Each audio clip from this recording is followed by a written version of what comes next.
Good morning, sports fans. This is George with Custom Tide Flies and Guide Service. And this morning, I'm going to do a tutorial for you on one of my CT patterns. It's the CT Sand Flea. I do this on a 1/0 and a 1. The 1/0s, I weight, and the ones I do not. So when it's done, it'll look like this.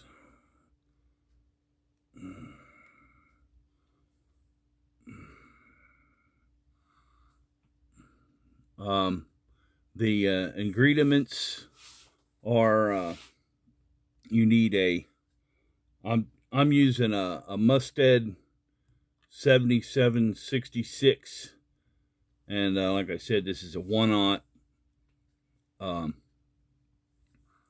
And the first thing is, like I said, I'm going to weight it, so I'm using 0.025 inch lead wire, and then I cover that with just basic white acrylic yarn. Then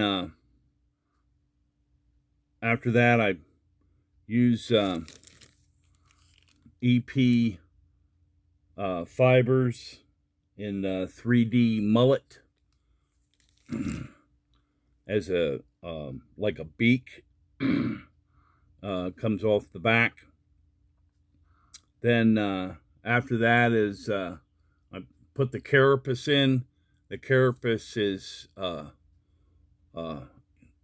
EP silver minnow, and again the EP 3D mullet. The underbody, well, take it back. The overbody white part that is exposed is this EP shrimp dub brush in pearl. Usually takes about 3/4 of a brush to cover the whole underbody. Excuse me. The legs are this ultra chenille from Cascade in tan. Excuse me. And they seem to key in on the females, so I'm putting an egg hot spot in it with this Cascade Crest micro cactus chenille in orange.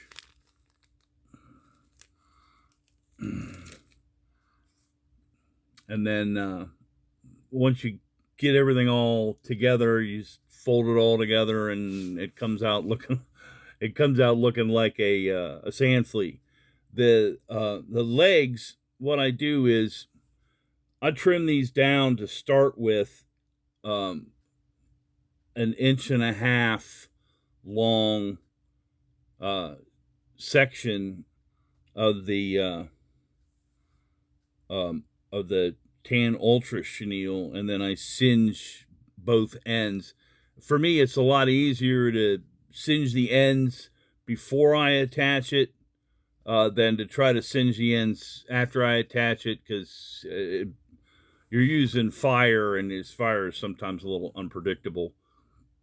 Excuse me. So to start with, you're going to put the lead on. You start the lead about halfway back through the gap, and I put spooled products on a material spool. I get these material spools from Hairline.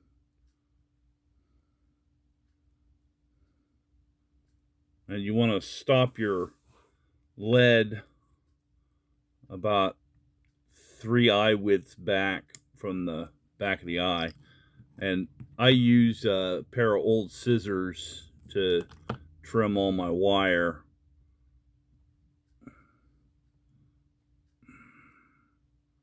And you just push that around till you get it where you want it.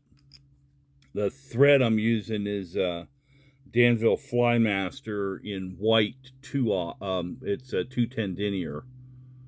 So start your thread in the back.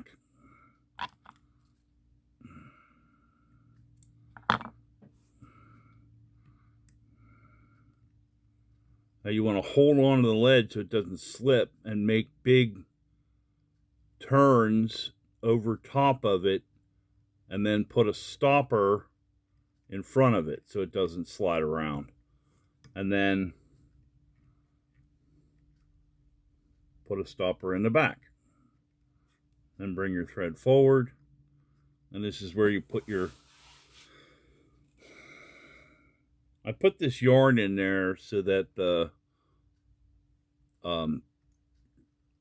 dubbing brush has something to bite into, so it's not biting into the lead, and it gives me better coverage. I'm going to bring the yarn all the way back, about halfway over the bend.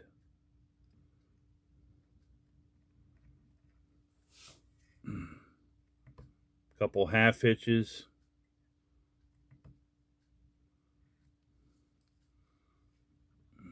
Swing your bobbin cradle over.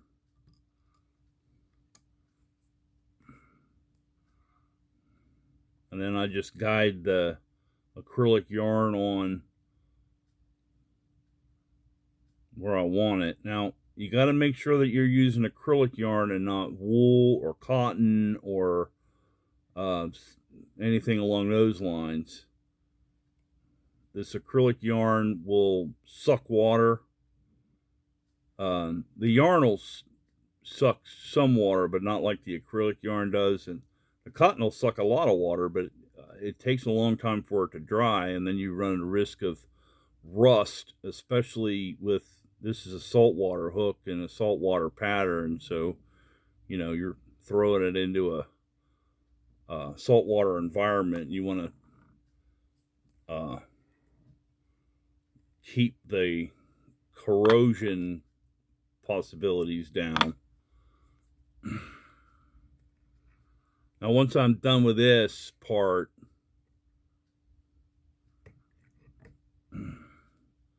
I tie it off and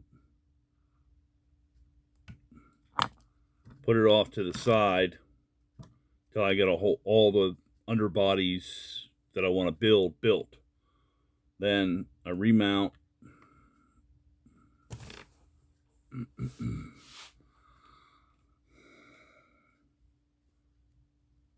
Start the thread about 3/8 of an inch or so behind the eye. This is where you're going to start with the tail. You just pull a clump off of your EP hank, and you want to make sure that these tips are not even. They're kind of pointy like that. And then you just kind of gauge where you want the beak to fall.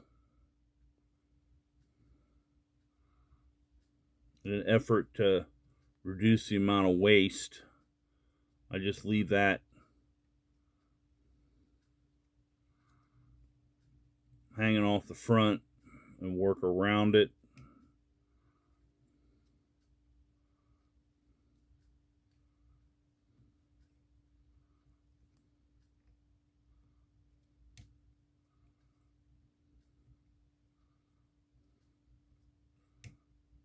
Once you get it in place, you just take big wraps,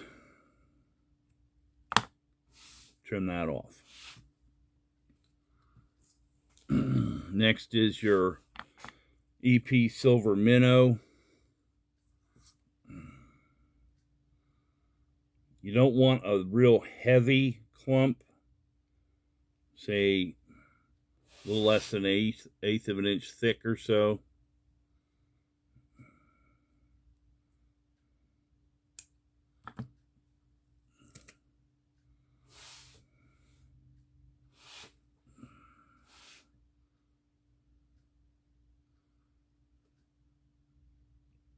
You want to push that flat so it kind of goes around the hook a little bit.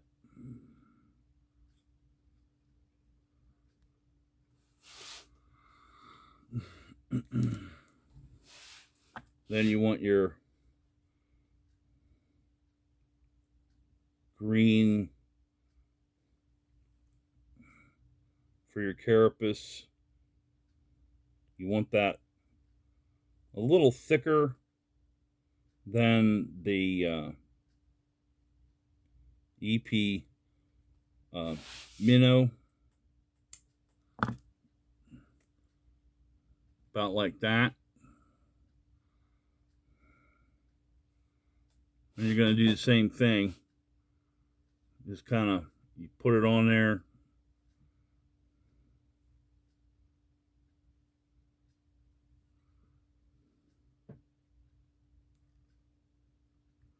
And just kind of push down on it so it flattens.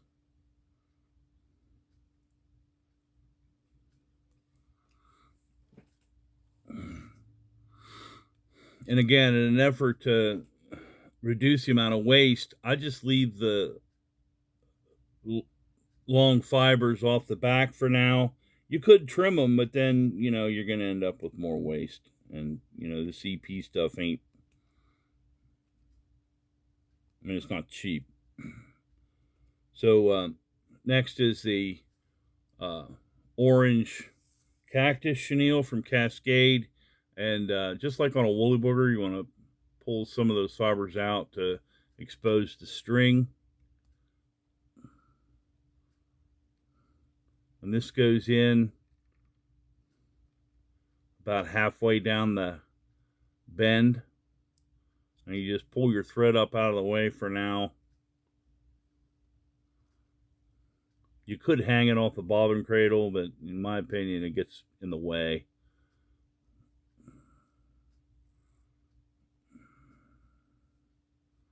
And you just kind of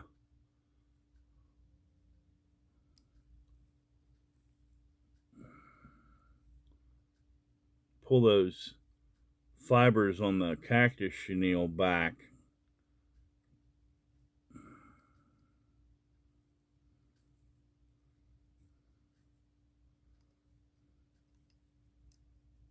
And you get you a nice little egg ball.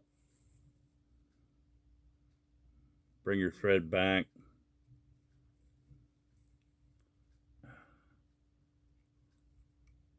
Lash that down. Trim it off. Next is your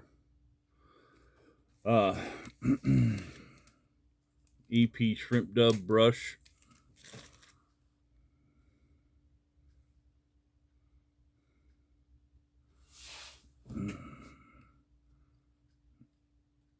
And that goes in kind of right in front of where the egg mass ends. Then you can start putting on your legs.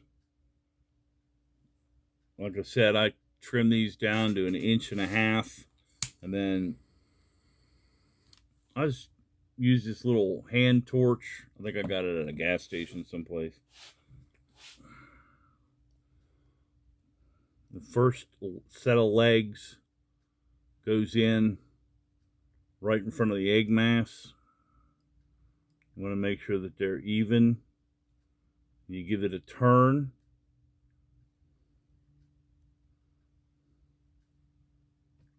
And then take one cross wrap and then a cross wrap over the other side. Bring that up to about the middle.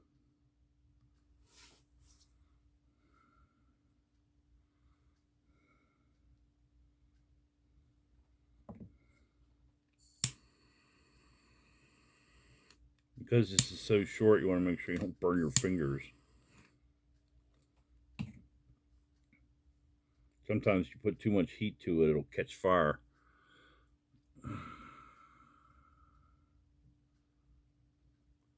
Take 2 wraps, even the legs up,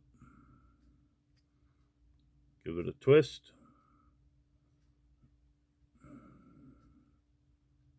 Now they're not tight wraps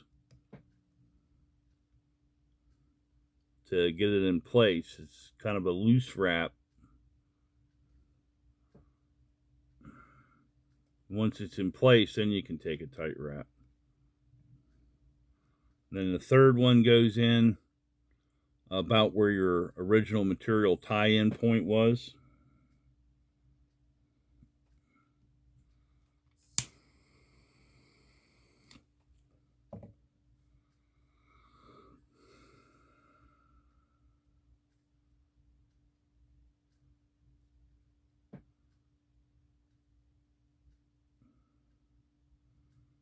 Give it a twist. Make sure it stays up on top. This one likes to try to slide around where it wants to go.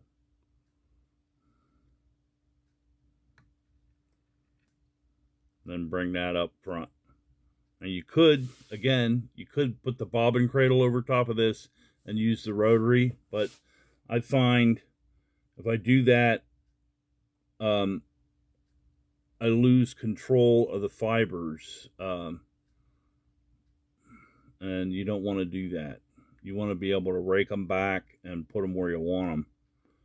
So you usually get 2 wraps behind, go under and come forward, and then you'll probably get 3 wraps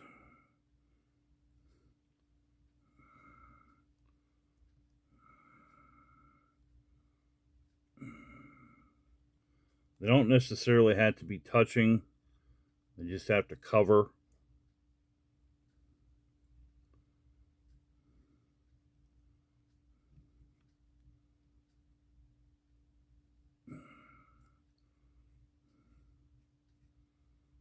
Because when it's done with, you're going to take a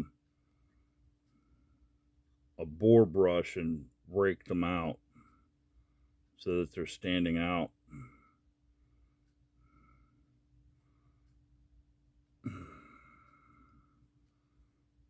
Then you'll probably get 3 wraps, maybe 4. Yep, looks like it's going to be 4.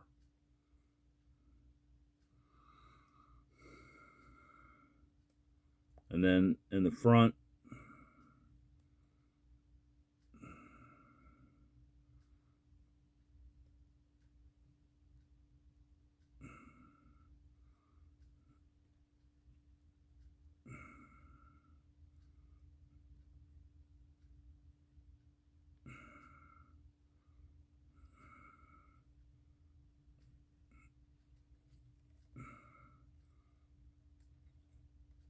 take a couple turns of thread to hold it down. Snip that off. Now that is not necessarily waste, because you're going to use this later when you tie the one-aughts. So, or excuse me, the ones. So I just kind of put it off to the side.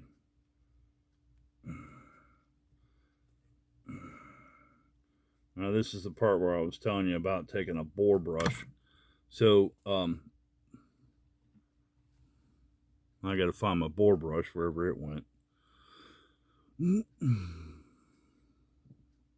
There it is.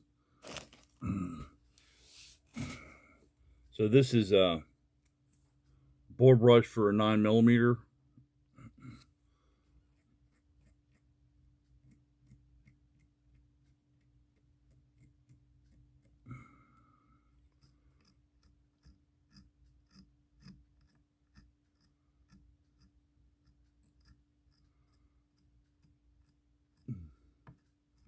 And once you got that all raked out, then you're going to go give them a haircut. Pull these fibers up. Go in between the legs.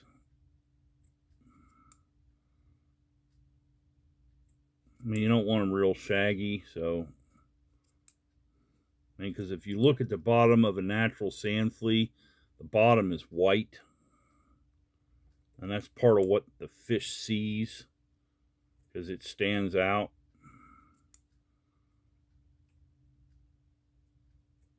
Really, he's going to key in on an egg sac.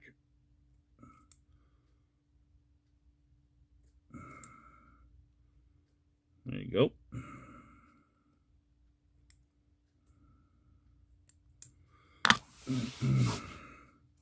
And you're going to pull the first part of the carapace over, spread it out,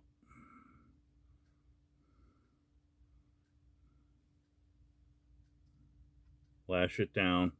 Just take a couple, maybe 3 wraps. And here's the second part of the carapace. Now, when the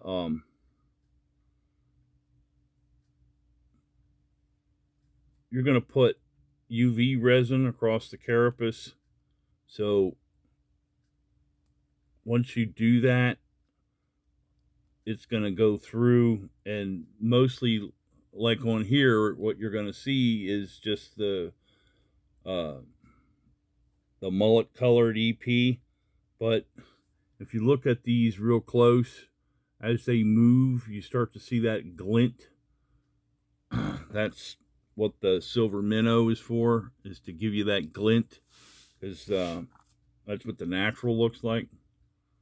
So just pull them up, trim them off, put them aside for the next one.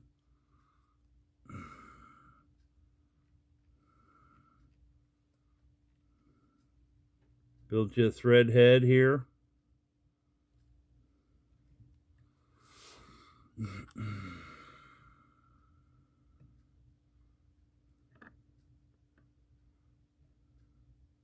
Make sure you take at least 5 turns for the whip finish.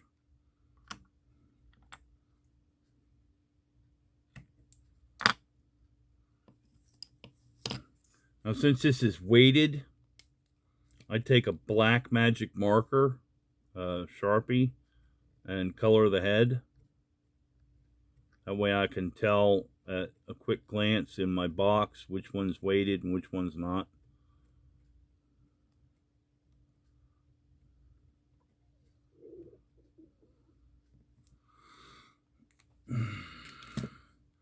Now I'm going to use UV resin. Now I get this UV resin from China.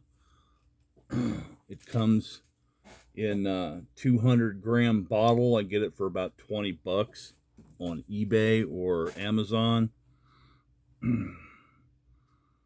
So you're just going to take the UV resin and squirt it on there generously, because you want it to soak down in.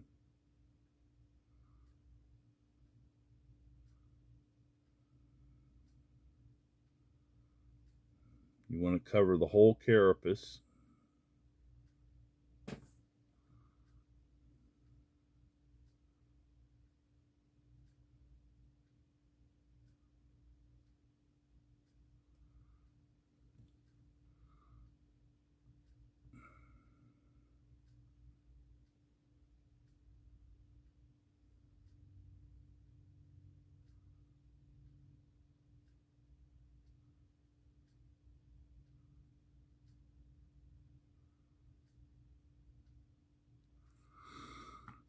Then I take a bodkin and I kind of smash it in there, rub it in there, and the excess that I get, I bring around and put on the bottom of the head.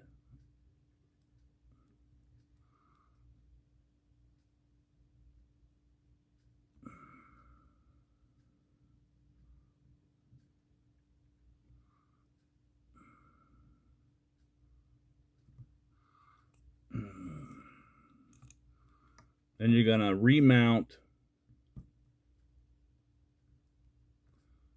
pulling your, make sure that your legs are sticking out good, because you didn't get any UV resin on the back. And you also want to check and make sure that your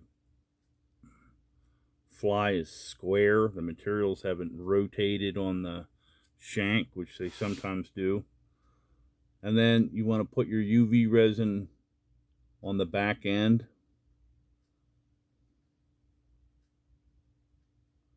and then bring it forward.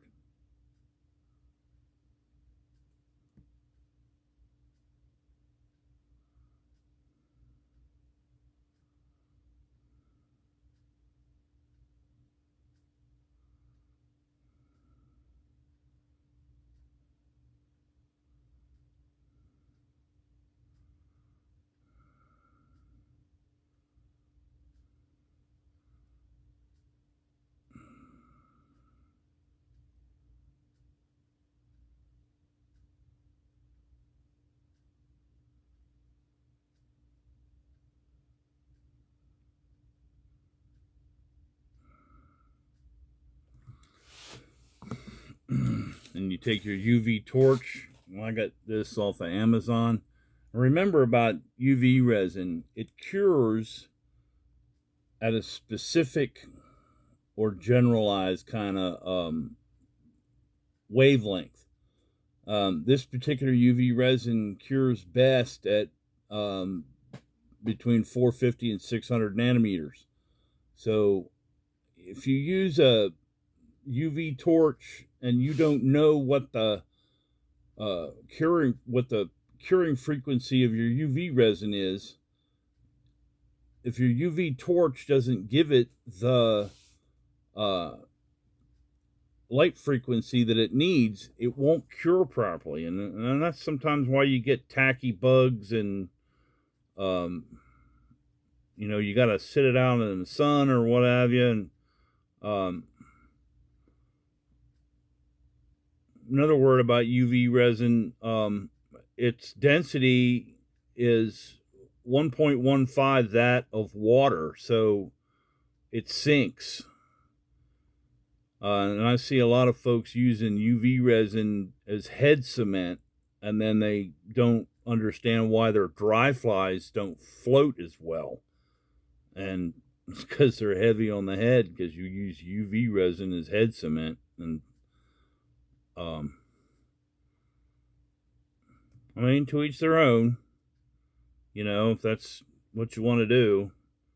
There is no such thing as wrong. It's fly tying. You're the guy behind the vise.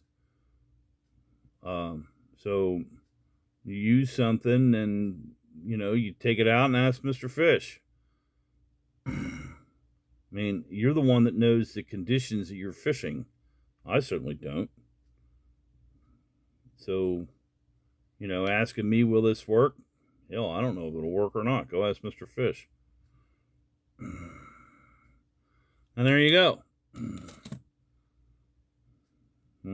Check it. Make sure it's not tacky. Make sure it's solid. And there you have it.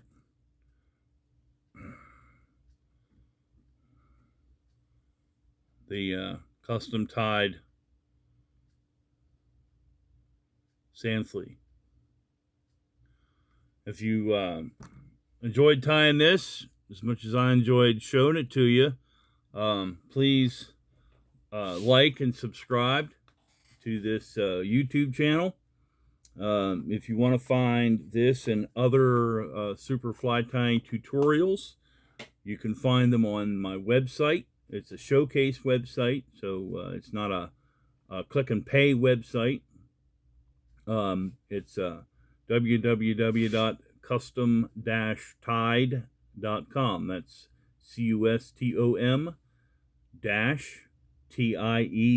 custom-tied.com. Have a splash, don't forget the dash. And excuse me, if you want to find the Custom Tied Virtual Fly Shop on Facebook, you can find it by searching Custom Tyer. That's CUSTOMTYER02. Again, I hope you enjoyed tying this bug as much as I enjoyed showing it to you. Happy tying!